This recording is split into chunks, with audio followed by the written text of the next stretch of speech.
श्रीराम, जय जय श्रीराम। छत्रपती शिवाजी महाराज की जय। भवानी। भारतीय जनता पार्टीचा, भारतीय जनता पार्टीचा आज या कुरुल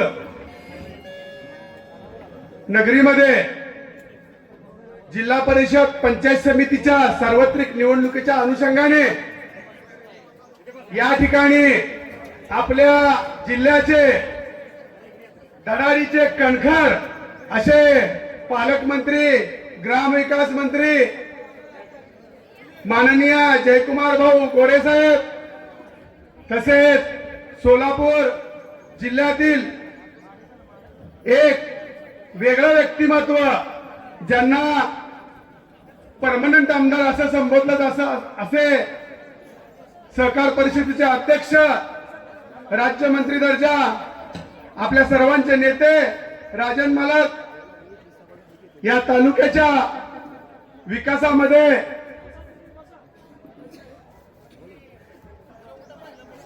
आतापर्यंतच्या इतिहासामध्ये सगळ्यात जास्त कामं आणलेले कर्तृत्ववान आमदार यशवंत त्या, या जिल्ह्याचे जिल्हाध्यक्ष शशिकांत नाना।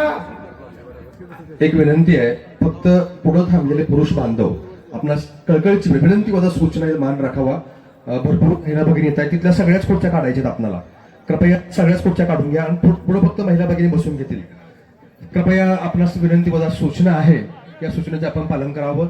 तिथल्या सगळ्या खुर्च्या काढून घ्या। पुरुष बांधव, आपली बैठक व्यवस्था पाठीमागे अटेंड करण्यात आलेली आहे। सर्व ताईंना विनंती आहे की आपण सर्वांनी बसून घ्यायचं आहे।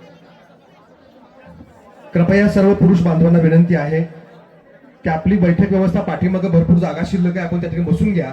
इथं फक्त सर्व ताईंची बसण्याची व्यवस्था असेल। या गावचे ज्येष्ठ नेते जालिंदर भाऊ लांडे, मंडप व्यवस्थापक, आपणास विनंती आहे, पाठीमागच्या दोन्ही बाजूला खुर्च्यांची कमतरता भासतीये, आपण तात्काळ लावून घ्यायचं आहे। मंडप कॉन्ट्रॅक्टर वाले, आमचे मार्गदर्शक प्रकाश वानकरजी, शंकरराव वाघमारे, आमचे मित्र पाचवेचे नगरसेवक जगदीशजी पाटील आणि संपूर्ण व्यासपीठ। या ठिकाणी बरेच मान्यवर बोलणार आहेत, मी जास्त वेळ बोलणार नाही। मी या ठिकाणी एवढंच सांगतो की या येथील जो उमेदवार आहे तो माझ्या गावचा नरकेलचा आहे, अतिशय लबाड माणूस आहे। या ठिकाणी जे आपण आपले उमेदवार दिलेत ते अतिशय चांगले, कर्तृत्ववान आणि उद्योगरत्न आहेत।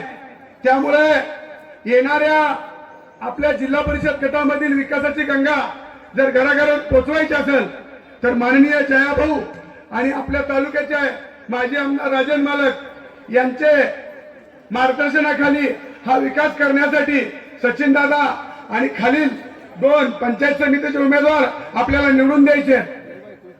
या ठिकाणी एवढंच सांगतो की गेल्या दोन महिन्यामध्ये आपल्या जिल्ह्यामध्ये नगर परिषद, पंचायत समिती आणि सोलापूर महानगरपालिकेची निवडणूक झाली। या निवडणुकीमध्ये आपल्याकडे फक्त 44, 30, 35, 40 नगरसेवक होते। माननीय जयाभाऊ यांच्या नेतृत्वाखाली 144 नगरसेवक निवडून आले, फक्त कमळ चिन्हावर। आपण महायुतीत जरी राज्यात असलो तरी स्वतंत्र जिल्ह्यामध्ये लढलो।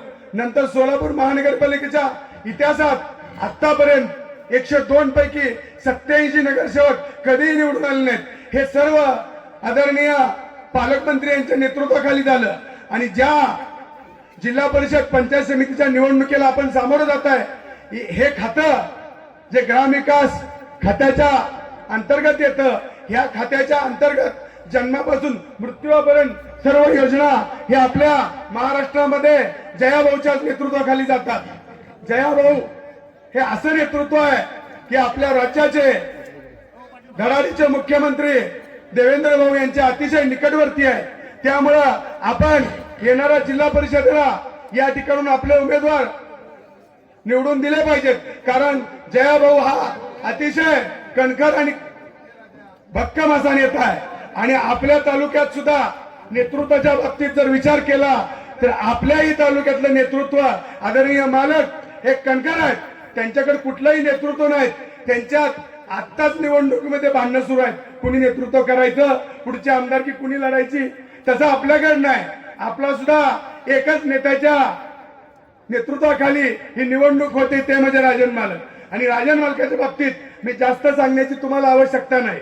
आणि या तालुक्यामध्ये ज्या खालच्या स्तराचं राजकारण चाललंय त्याच्यावर एकच मिनिटामध्ये मी सांगतो की आम्ही गेली 30 वर्ष त्यांच्याच विरोधात होतो, पण कुठल्याही खालच्या पातळीवर जाऊन कधी विरोधक म्हणून आम्ही टीका केली नाही. पण तालुक्याची बाबुरावांना असतील, शाजीराव पाटील असतील, अन्य ज्येष्ठ मंडळी असतील, यांचे जे आपल्या संभाजी महाराज असतील, यांचा जो आपल्याला वारसा आहे, तो वारसा आपल्याला जर पुढे न्यायचा असेल तर या 2 बांडगुळांना आपल्याला पहिल्यांदा पुण्याला माघारी पाठवावं लागेल. आता मागाशी कुठेतरी सौंदर्याला पाठवायचं, हा सौंदर्याला पाठवू, पुण्याला नको. पुण्यात तर कशालाही घाण पाठवायची असेल. त्यामुळं या ठिकाणी आता मी माझे 2 शब्द संपवण्याआधी येणाऱ्या 7 तारखेला आपण सकाळी 7:30 वाजल्यापासून संध्याकाळी 5:30 वाजेपर्यंत जिल्हा परिषद गटासाठी 1 नंबरचे बटन आपले उमेदवार, असा उमेदवार शोधून सापडणार नाही, सचिन बिराप्पा जाधव यांचं 1 नंबरचं कमळाचं बटन दाबून, तसेच कुरुल गणाचे आपले एक कष्टकरू, एक उद्योगपती, एक सामान्य कुटुंबातून आलेला आपला